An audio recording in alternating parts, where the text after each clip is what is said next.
Augustus Muli. I am the party leader of National Liberal Party, and I am the one who was elected to represent the minority coalition in the Political Parties Liaison Committee to select commissioners for the IEBC. As my colleague here has said, the process has been done properly, in a transparent manner. Everything went well until the party leader of Wiper Party decided that he wanted his own candidate. And the name of the person who had been legally elected was changed overnight. And it's because of that that we've gone to court. And I'm happy that the churches are coming out and calling on us, calling on the country, giving an ultimatum that this matter must be solved within 2 weeks. And I'm saying this matter, as my colleague is saying, this has got nothing to do with the government. This matter is strictly in Azimio. This is an Azimio matter. And I can confirm that Azimio has tried to sit down, but because some people are so focused on influencing the next IEBC, we are not heading anywhere. And that's why the churches now must come in. I'm happy that they've come in. They must come in and take charge. I know that I was elected by a majority of Wipers in Azimio to represent them.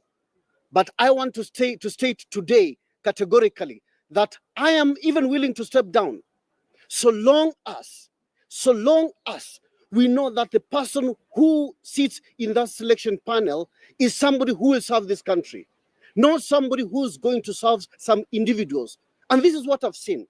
And that's why I have stuck my guns. This is why I've gone to the highest, to the Court of Appeal. And that's why I'm willing to go even to the Supreme Court to make sure that the person who sits in that selection panel is somebody who will serve this country. I went there and I was voted by a majority because they believe that I am a person of integrity. I am a person who wants to serve this country. But other people have expressed their interest. They want me to step down because they want to put their own people. Somebody who wants to be a presidential candidate, Honorable Kalonzo wants to be a candidate, presidential candidate, and yet he wants to choose his own referees. He wants to choose his own commissioners. And this is where the whole fight is. Let nobody lie to anyone. The person who's been shouting the loudest, calling for the IEBC, is the same person who's stopping the IEBC. The election conducted under the Political Parties Liaison Committee has never been contested. Nobody has gone to say it was not fair. Everything was done properly. But somebody wants, because he thinks he owns this, he owns Ukambani, or he's a kingpin, he thinks he can just dictate. This is what we stand for. We are saying we are not going to accept impunity. I am very happy that the church is coming in, and I, as an individual, as one of the two parties involved, I'm willing to sit down with the churches. I'm willing to listen to the churches. I'm willing to accept the decision of the churches, even as we wait for the High Court appeal. The fight is not, this matter is not about the government. This matter is strictly about Wiper leader wanting to have his own commissioners, wanting to have people who are only loyal to him at the selection panel. And I have said no. I've been selected by a majority by 16 out of 7 parties. I am going to represent them to the end. The only verdict I can accept is that of the courts, or if the churches, if they're giving an ultimatum, if they call us, we talk and we choose people who we really think are going to serve this country. Thank you. Yeah. So,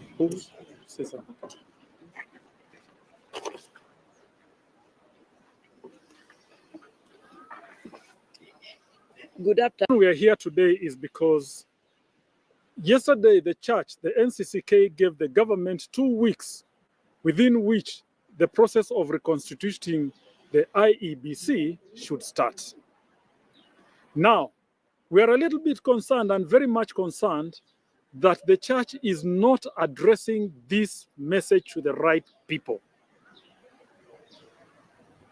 The stalemate in the reconstitution of the IEBC has nothing to do with government action. It has everything to do with quarters far from governance. I'm going to give you a laydown of the process that has brought us where we are today. Now, the IEBC, for those,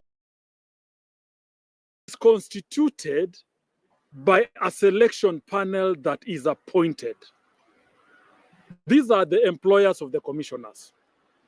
These are the ones who go and vet the commissioners. To Betika to start small and go big. Welcome to Betika, the home of champions.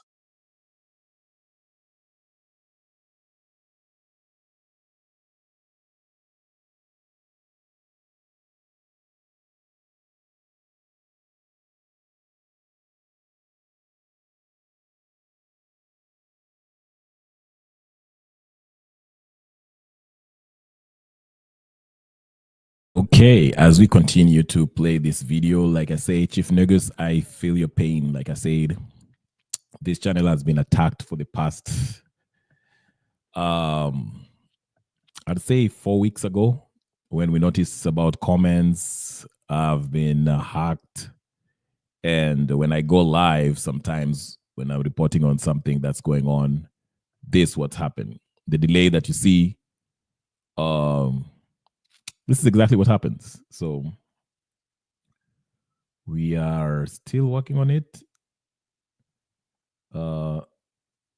Bear with me. Bear with me.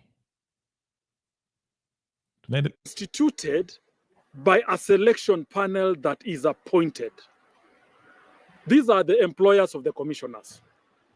These are the ones who go and vet the commissioners and send the names to the president for appointment before the names go to parliament. During the NADCO dialogue, a bill was originated from there that led to the formation of a selection panel. Parliamentary Service Commission was given 2 slots. LSK was given 2 slots. Interreligious Council was given 2 slots. ISPAC was given 1 slot. And PPLC, which is an umbrella body of all political parties, was given 3 slots. Those slots within PPLC, one was to go to non-parliamentary parties. These are the parties that do not have members of parliament and do not qualify to be parliamentary parties. The second slot was to go to the minority coalition in government. And the minority coalition in government is Azimio. They were to elect 1 person from among themselves. The third slot was to go to the majority coalition that forms government, which is Kenya Kwanza, as you know it. And this is how the process within PPLC happened. Every political party, every coalition was going to go into a caucus and elect their representative to the selection panel. The IEBC was going to preside over those elections. What I'm saying is that the parties that belong to the parliamentary, to the majority in parliament, were going to apply for positions in the selection panel and present candidates for election. In the non-parliamentary parties, we had 3 candidates: Evans Misati, Lillian Gore, and Amos Mugambi from Nopeu. In the Kenya Kwanza coalition, that is the majority coalition, we had 2 aspirants. That is Benedict Washira from SDP and Nicodemus Bore from UDA. In the minority coalition, which is called Azimio, there were two contestants. We had Augustus Muli and we had Koki Muli. Two Mulis from Mukambani, but from different political parties. Koki Muli is from Wiper Democratic Party. Augustus Muli is from NLP.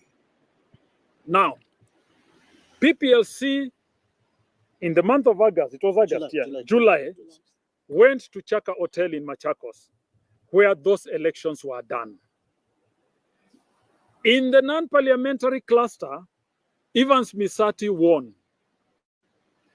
In the minority coalition, which is Azimio, 17 political parties out of 23 voted for Augustus Muli, and he won. So he was going to represent Azimio in the selection panel. In the majority coalition, which is Kenya Kwanza, Nicodemus Bori won. So we came out with 3 panelists. Before even the ink could dry on the nomination certificates, Wiper Democratic Party rejected the outcome of the elections. It is important to note that Honorable Stephen Kalonzo Musyoka signed the nomination papers for Ambassador Koki Muli, who was contesting under the Azimio cluster. They rejected the win of Augustus Muli and proceeded to try and attempt to block his name from being forwarded to the president for appointment. This resulted in a lot of power play, intrigues, underhand dealings, which ended up in court at the PPDT. Augustus Muli won the case in court at the PPDT. He was declared the valid winner. The same group that was opposing him proceeded to the High Court, where a very strange judgment was issued declaring that Augustus Muli did not qualify even to participate in the elections, yet, because his party was not a parliamentary party. Since then, Augustus Muli has gone to the Court of Appeal, and we believe that justice will be served. Now, where does the government come in this quagmire? Where does the president, whom I'm reading on social media, people saying that, Ruto has refused for the constitution, where does His Excellency President William Ruto come in the stalemate that is happening within the constitution of the IEBC? Nowhere. So my plea, my humble plea to the church, our humble plea is this: please direct that question to Honorable Kalonzo Musyoka and Augustus Muli. Call them and sit them down. And you are prayerful men, and you can tell the truth. You will tell who is trying to steal from another. It is very dangerous for this country not to have an IEBC 2 years to elections. Kenyans think that elections are only printing ballot papers, delivering ballot boxes, and casting votes. No. Elections are a complex cycle. Technology development, reviews, and a lot of other things which happen before we go to the ballot box. We even have boundary delimitations. We have people now who have not been represented in county assemblies and the national assemblies for over 2 years because we don't have a commission. I urge the church to speak to His Excellency Kalonzo Musyoka, who instigated this quagmire, and I am surprised that he purports to be one of the beneficiaries, future beneficiaries of a free and fair elections. How can you be a beneficiary of a free and fair election if you seek to influence the nomination of a selection panel? People are not as clean as we think they are. And it is high time those who are purporting to align themselves with the agencies of this country to realize that we might have a problematic elections because of some characters they are going to bed with. Thank you. Thank you. My name is Rose Mulwa, party leader of Empowerment Liberation Party. I come from Machakos County. As you can see, the Lower Eastern region is well represented because to the right, Honorable Wambua is from Makueni, he has a party. Honorable Dr. Muli is from Kitui, is a party leader. And we are here as politicians and the party leaders and the representatives of the people we lead. Now, mine is to say that the Bible tells us, you will know the truth, and the truth will set you free. Today, Kenyans have heard the truth, they have known it, and this is what is happening. We know very well IEBC office is in place, but it lacks what? Commissioners. We have heard commissioners are not in office because of the reason we have said. Why I am here today to support and stand with Dr. Muli, and is because other political party leaders, and we are more than 89, they are blaming us, lower region people, that we are the ones who are bringing a standstill to the selection of the panel of political parties. But today we decided to come and say as it is, speak the truth, and say the cause of the delay. And as you have heard from three of us, and a witness of three, it is correct. The President of Kenya, Dr. Samoei Ruto, is not a problem. The government of Kenya is not a problem. The problem you have heard, it is what is happening with the person who is coming from the lower region, from our area, from our region. And we feel very ashamed to hold the country hostage. If we can hold this country hostage when we are not even presidents of the country, what if one day we become president of the country? How much more can we do? How much damage can we do to this country?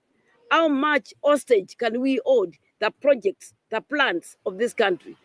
And I stand and I tend to agree with the president when he says there are some people who have got spirits which are just condemning or talking negative against the plans and the projects of the government. This is one of the spirits of condemning and delaying and holding hostage the plan of institution of IEBC. So I want to tell the church, as my brother has said, that we are ready to negotiate. We are ready to listen. We are ready, even if the president will call us, we'll go and tell him the truth. He has heard it, and he has got advisors who are listening. We cannot go on always blaming the president, the government, because of our mistakes and our failures. We have to be part and parcel in constituting this IEBC office because we need it. We all know that there are some constitutions, there are counties, there are areas where there is no MCA, there is no MP, and we know the danger. The people in those areas are not being represented, so they have come to stand still. The projects, there is nobody who can speak for them. And what else can we do? We need now to move with speed. And within 2 weeks, we expect whoever is behind all this to come and even apologize to the Kenyans, because Kenyans need apology. And the time has come for Kenyans to speak the truth. We know very well, we had the other day, Gen Z. These young people, and some are not young, they know no tribe. And I feel so ashamed to be here because we are here like Canvas, trying to fight a battle caused by a tribesman. It is a shame. Gen Z, they don't know tribe. They don't know they are Kenyans, and we do not condone tribalism. So we are not here just like Canvas we want to say that we are with the Kenyans and we stand with them, and we know the importance of constituting this IEBC as soon as possible. Thank you very much. God bless. Thank you. You guys?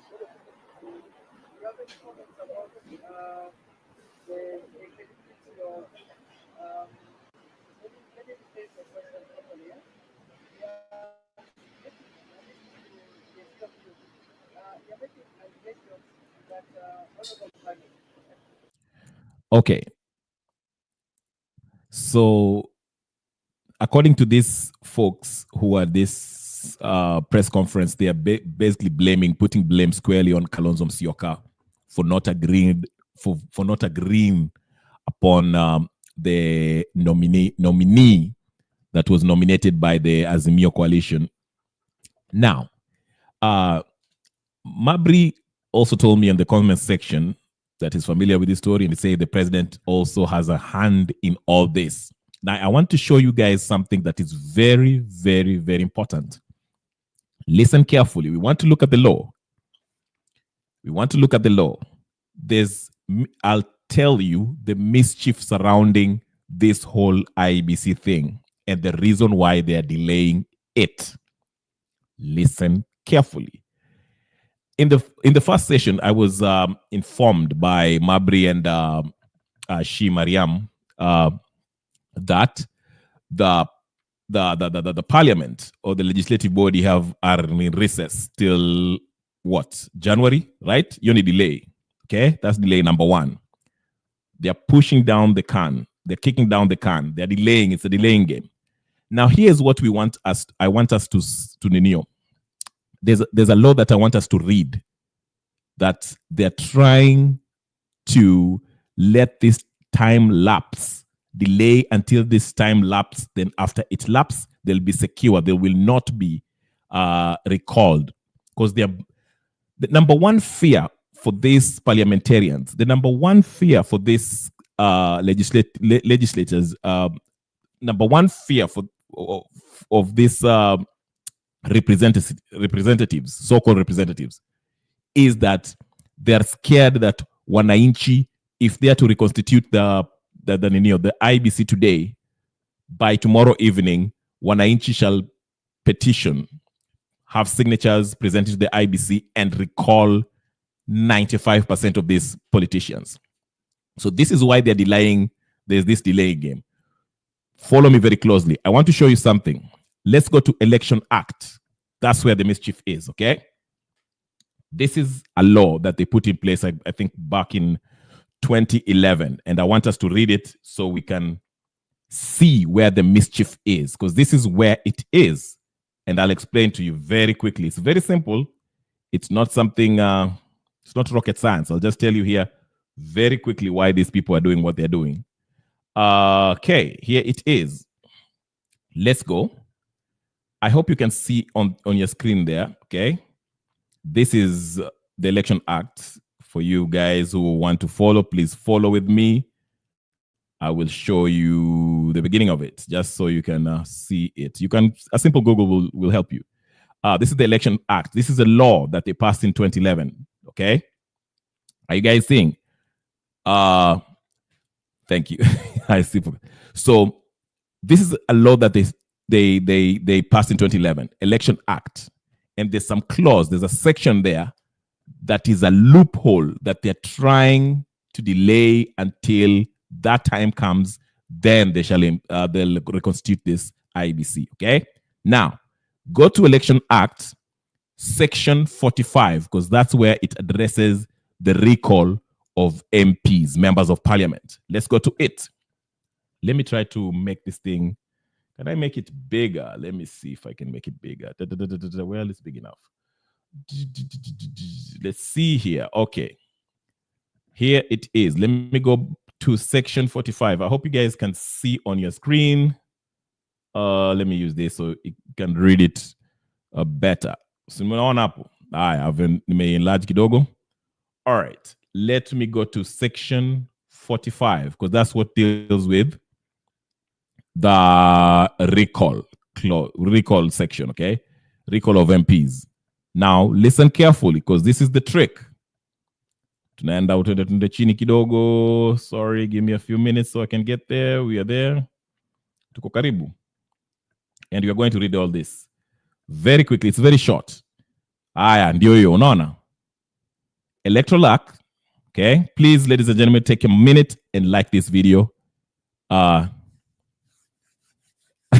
Like this video and subscribe if you haven't subscribed. Look at the Election Act. This is the part of the law that they waliweka hii law clause hapa hivi, so it makes it harder for the wananchi to remove them. Read it with me very carefully. Okay, I'll read it very quickly so we can follow along. Mko sawa? Aya, nimeiweka kubwa tena. I just expanded it so you can see it better, okay? All right. Section 45, for those of you where it says part 4, recall of member of parliament. Let's go. Actually, there's a bunch of jargon. Let's go down because I don't want to read the pass. Okay, let me just read the whole thing just to help you.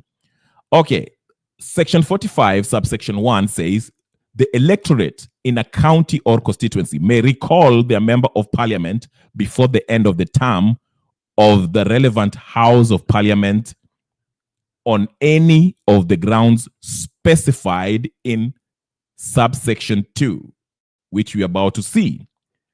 Subsection 2 says, a member of parliament may be recalled where the member A is found after due process of the law to have violated the provisions of Chapter 6 of the Constitution. Okay, so somebody like Didmas Baraza can be recalled because, he shot somebody, that's a Chapter 6 issue. Chapter 6, for those of you who might not know, deals with integrity, okay?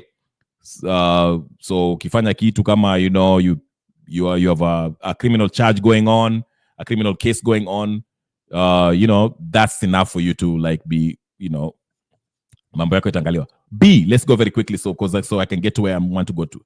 B is found after due process of the law to have mismanaged public resources. So kama MP alikula pesa, they can be recalled. C is convicted of an offense under this act.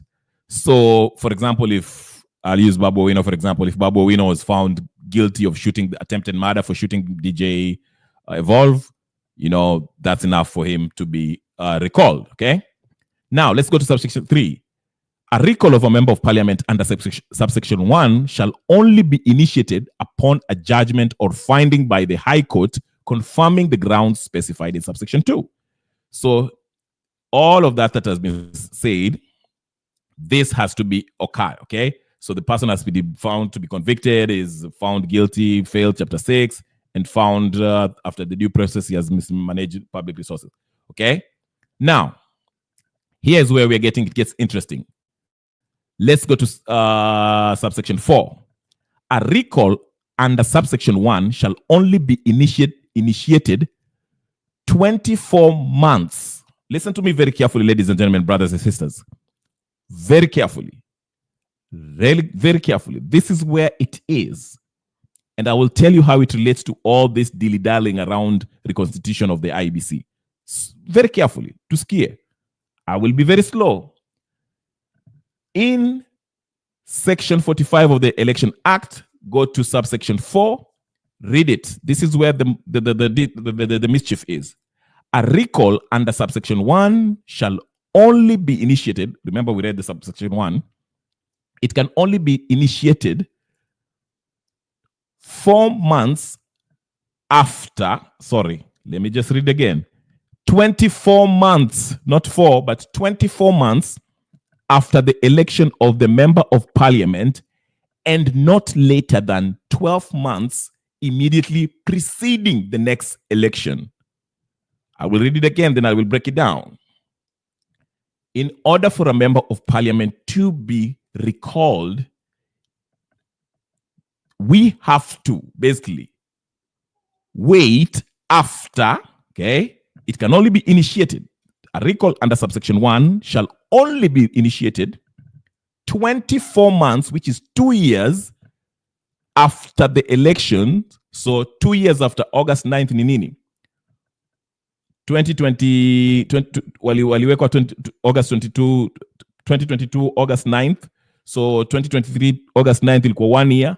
2 years is August 2023. Okay, so we are in that window, okay, where we can recall these members of parliament, because it says 12 months after they've been elected. They were elected in 2022 August. That's when we had elections, okay? So we could not recall them until August 9th, 2023. Okay? The year. So between August 2023, then the law says, listen to me carefully, okay? 24 months after the election of the member of parliament and not later than 12 months immediately preceding the election, the next general election. So 12 months before the next election, which is a year before 2027, is what? August 2026. Right? August, thank you. Yes, Chief Negus. So they want the window period to elapse. Absolutely. Absolutely. So we had the opportunity between August 9th, 2023 up to August 9th, 2026. Ruto told us the IEBC shall be sijui nini in June mpaka saizi bado. Now, what is the time period between now until 2026? We basically have what? Roughly 1 year and some change. 1 year, 7 months or so. Okay? Between now and August is what? We are in December. Let's just say January. Okay, they're in recess right now. So January, February, March, April, May, June, July, August. Yeah. So we have 1 year and what? 8 months in order to recall the window that we can recall these members of parliament. But again, even within this 1 year, we don't even have an IEBC in order for us to put our petition and signatures in. We don't have an IEBC. They're still arguing, sijui ni Kalonzo, sijui ni nani, I don't know what. So think about it. They're in recess right now, mpaka January. Okay? That's why Lenola Luambia, you're very quick to remove Gachagua, but when it comes to matters that actually are more important, like reconstituting the IEBC, because there are some people who don't have representative. That's unconstitutional. Kuna watu wana represented. Nobody's representing anybody in some section. We needed to have the delimitation of boundaries or something like that. That hasn't been done because we don't have an IEBC. You understand? So listen to me, ladies and gentlemen, brothers and sisters, friends, enemies and comrades, without mincing a lot of words, using a lot of English. What I'm simply saying is this. As per this law, the IEBC, the Election Act, section 45, subsection 4, Kenyans have only 1 year and 8 months in order to reconstitute the IEBC, and if they want to remove these parliamentarians or recall them, they have to do so within that year. And that also takes a process because we have to gather signatures, then we peleke IEBC, they verify the signatures, then remove that MP. And then, guess what? We have to look if we can replace that MP with somebody else, have a by-election, which is another process. And you only have 1 year and 8 months to actually execute this. What do you think they're going to do? They are going to play games. That's why you hear these gentlemen and ladies who are there telling us that, oh, Kalonzo, whatever. And Kalonzo will be the first one in a press conference say the IEBC needs to be reconstituted. The IEBC needs to be reconstituted. But he is in on it. They're not stupid. They're just playing games. You understand what I'm saying? So that's you see how hard they've made it. And not only, just to finish up before I read the Chief Nigga's comment, let me just show you the other parts of this law. Okay? So subsection 4 of section 5 of the Election Act says a recall under subsection 1 only be initiated 24 months after the elections of the MP of Parliament, say a member of Parliament, and not later than 12 months immediately preceding the next election. 5, a recall petition shall not be filed against a member of Parliament more than once during the term of that member of Parliament. 6, a person who unsuccessfully contested an election under this act shall not be eligible, directly or indirectly, to initiate a petition under the section. Section 46. Let's read it very quickly. It's very brief. Then we can just talk about something else. Okay, it's kind of lengthy. Okay, let me just read it very quickly so we can see anything that's interested in there. So I can wrap up and we can break down this one very quickly. Section 46 of the Election Act. A recall under section 45 shall be initiated by a petition, which shall be filed with the commission, which we don't have, and which shall be in writing, signed by a petitioner who is a voter in the constituency or county in respect of which the recall is sought and was registered to vote in election in respect of which the recall is sought, accompanied by an order of the High Court issued in terms of section 45(3). The petition referred to in subsection 1 shall A, specify the grounds for the recall as specified under section 45(2), contain a list of such number of names of voters in the constituency or county which shall represent at least 30% of the registered voters, and C, be accompanied by the fee prescribed for an election petition. 3, the list of names referred to in subsection 2B shall contain the names, address, voter card number, do you hear me? National identity card or passport number, and signature of the voters supporting the petition, and shall contain names of at least 15% of the voters in more than half of the wards in the county or the constituency as appropriate.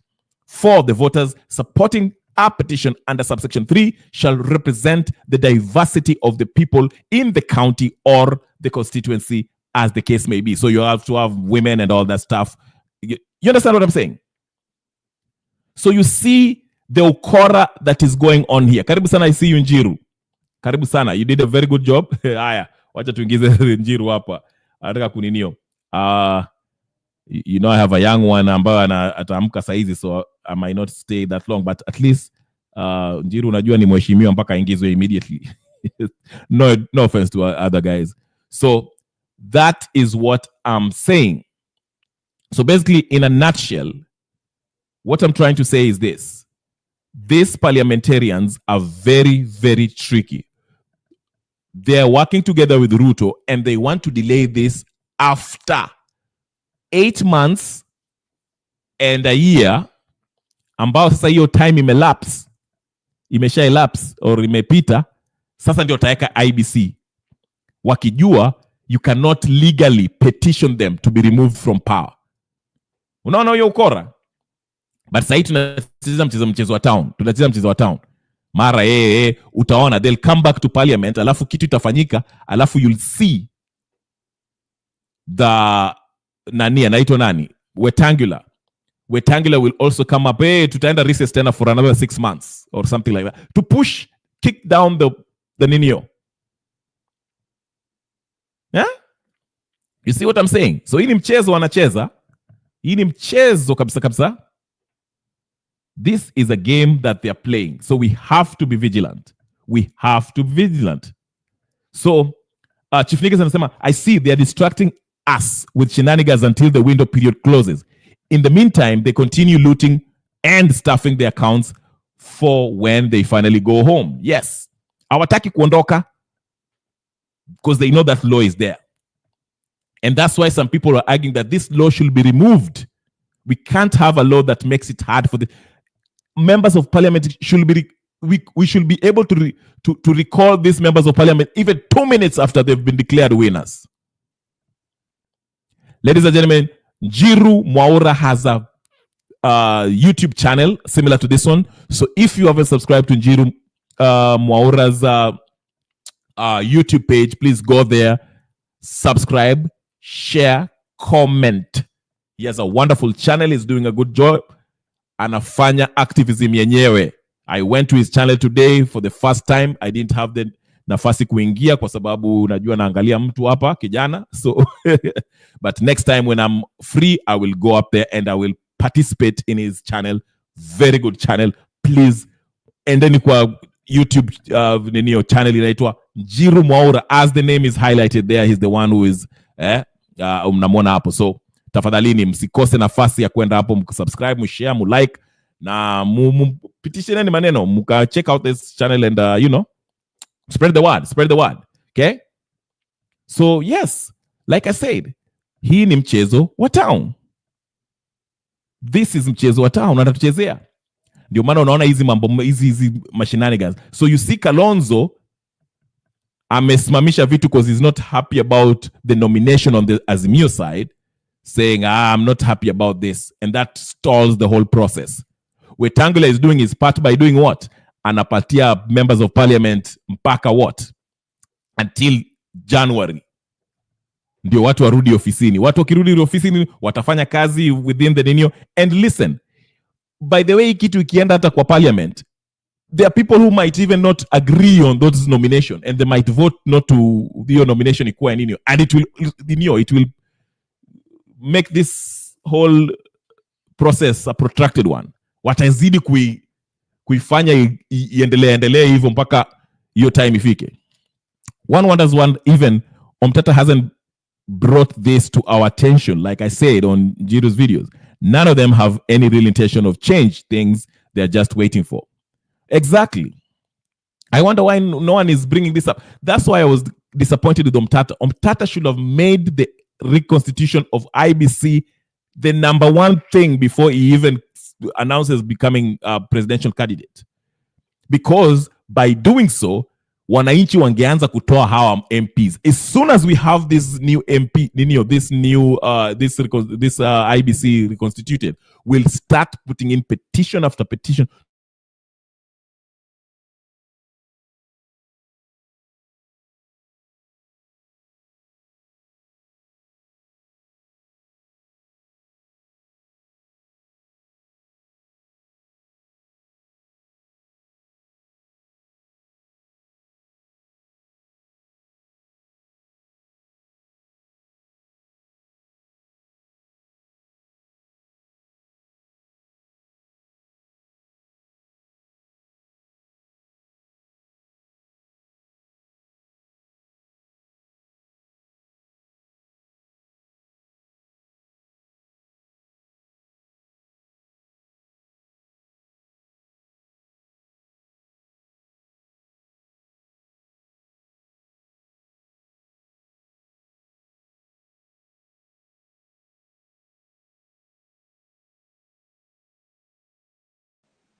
Ladies and gentlemen, my thing has been hacked. my laptop has been hacked, so it may talk an but hey, listen, I'll have to you know what I mean. I've been hacked, so I have to stop here because I would have shown you the screen. How many hack computer I can see it right here. So they've stopped my stuff. Atticus, I see you in the comment section. Jegan Jongu, I see you in the Anna Kona. Please subscribe, share, like, comment. I've been hacked, ladies and gentlemen. I'm using my other device to come in live. That's why my stuff is frozen. That's why you see mine in your ears. So I have to stop here. I'm sorry. I have to fix the problem. Like I say, don't worry about that. The people who are behind this, we are gathering more information about them before we go for them legally. But anyway, I'll stop here, ladies and gentlemen. I'll come for another session tomorrow in the morning, well, in the afternoon or evening Kenyan time. So please bear with me. I'm sorry I have to stop here because my stuff has been hacked officially. So thank you very much, Njiro, for stopping by. Please subscribe to this channel. Like the videos, subscribe, and put your notification on because I'll be on tomorrow. So every time I come in, you'll always find me here, okay? Atticus, I see you, Chief Niggas. I see you guys. I'm sorry again, nimekwa hacked officially. So I'll see you guys later. Let me take care of this. Peace and blessing, guys. I'm sorry.